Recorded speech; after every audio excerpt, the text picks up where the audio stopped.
And the reason why this is week 3 of the American Pro League Pokemon King of the Hills because there are two teams that failed to show, and Binary Gaming got 2 free wins. So we do have Ragnarok, our Protoss player, playing for Convergence Gaming, and Paradise playing for Binary Gaming. So Convergence Gaming versus Binary Gaming. This is week 3 of the American Pro League Pokemon style King of the Hill. So I am here with Reptile, and of course I am Aegis. Gonna be starting this game here. There we go. Both players have spawned out here. In this right hand position, we have Ragnarok, and his opponent is gonna be Paradise, the Terran player. Yep. And I mean, I'm glad to see cross positions, so hopefully we see somewhat of a macro game. Especially, man, it's funny because Metalopolis doesn't seem as big as it is, but it is a huge macro map. Yeah, just because of the way the map is shaped and the 2 alleys that you can pass by, this map is great for macro games. It's really sad that it got removed from the map pool. Looks like a little bit of a pause. No big deal. No big deal, yeah. You know what we should talk about the early game is what we've seen in Heart of the Swarm. All these new units that are coming. Yeah, that's pretty cool. I'm really sad that the carrier is going away, but the Tempest, I guess it is a good unit for Protoss. I'm still sad that the carrier is gone. Mm-hmm. Oh yeah, by the way, for all of the viewers, the American Pro League Pokemon style King of the Hill, it works that both teams get a roster of 6, just like in Pokemon. And you get to field those players whenever you wish, essentially.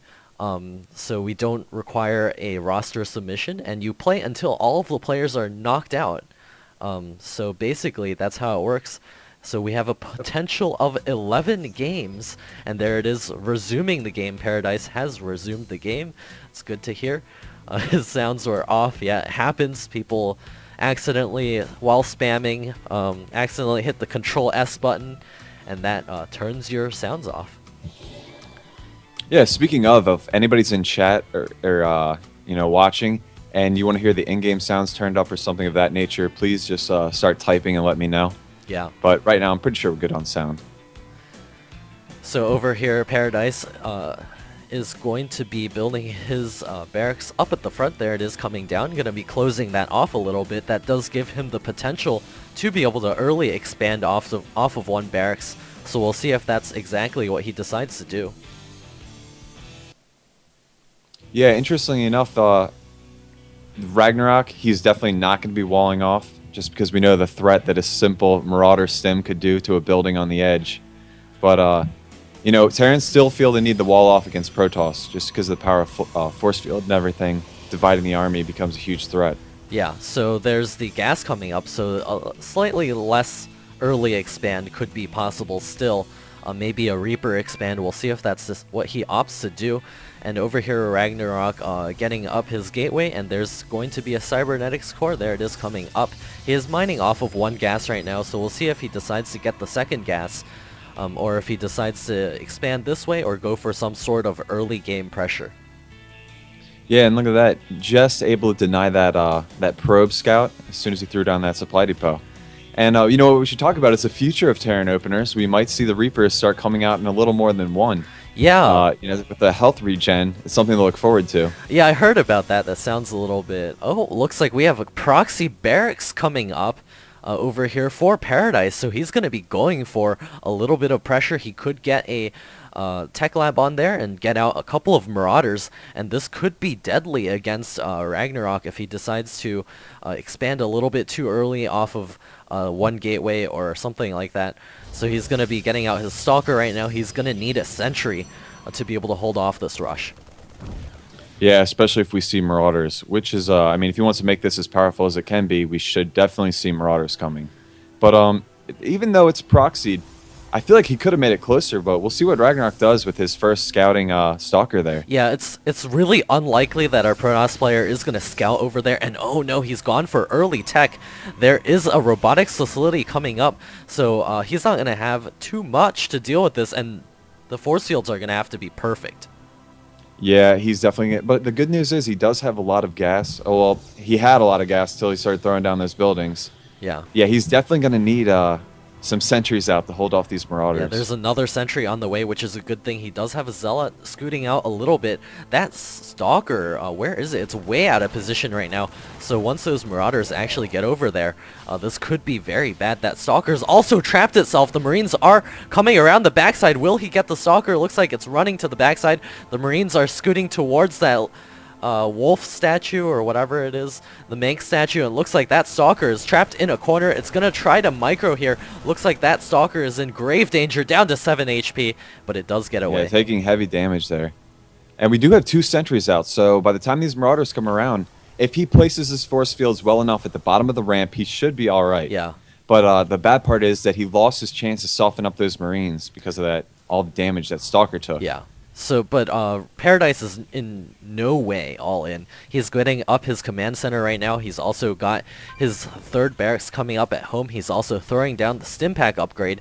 And over here, the concussive shells have finished. The Marauders are now pushing forward. There are 2 of them, as well as a small pack of Marines.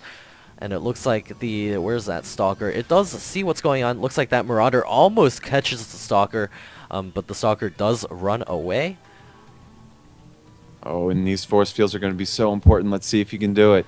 Yeah, we're going to have to see if he's going to be able to throw those down. If he gets those force fields down perfectly, he will be able to defend. But if he does not, look at it this. could end the game. He's retreating.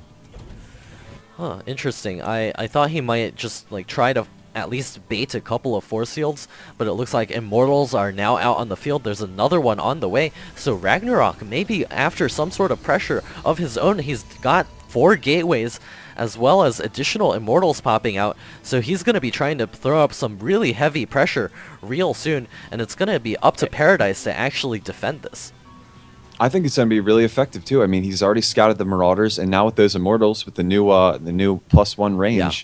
I just feel like it's going to be really effective against that Bio He Ball. just has to be sure to target down those Immortals.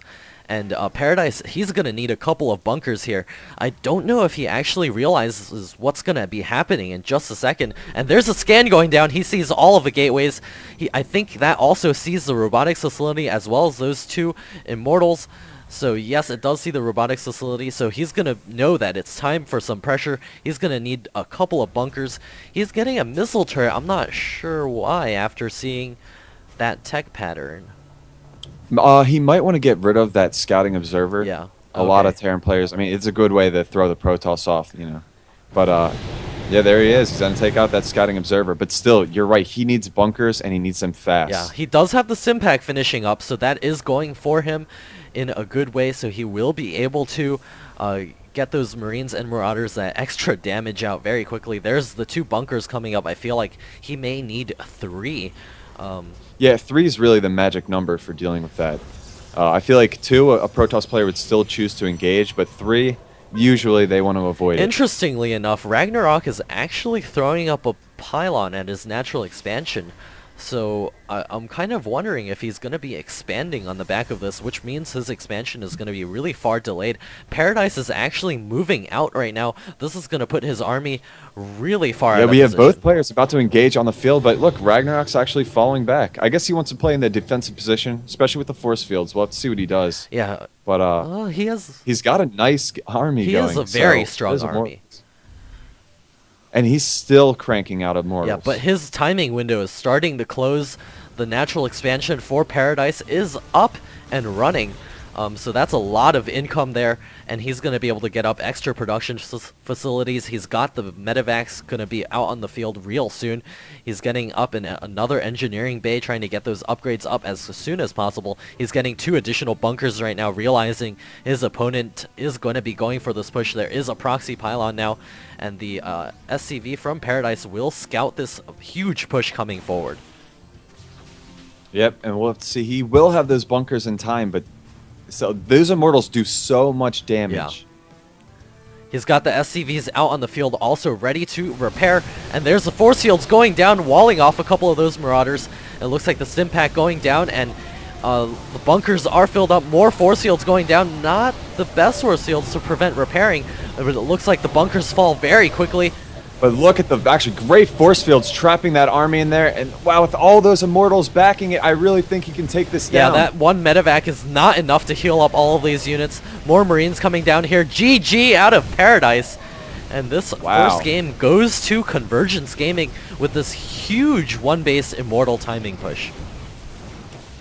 That was excellent right there. And you know, initially those force fields seemed a little bit off, but then they formed a perfect concave and trapped all those marauders.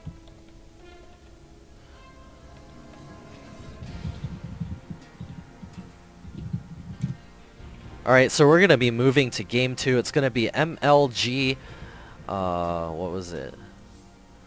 What is that map? I know what the shape is. Oh no. I mean, I only know of one oddly shaped map, and it's like Scrap Station. No. I know the shape of the I map, know, obviously. but it's the name is not coming to me. MLG.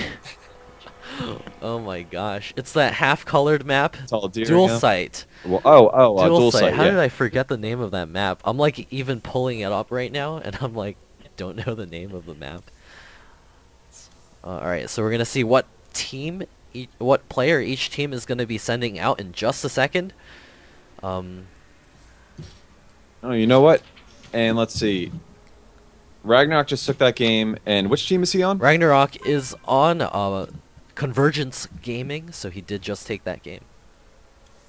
All right, so Convergence is up +1 against Binary. So we'll have to see how the next match goes.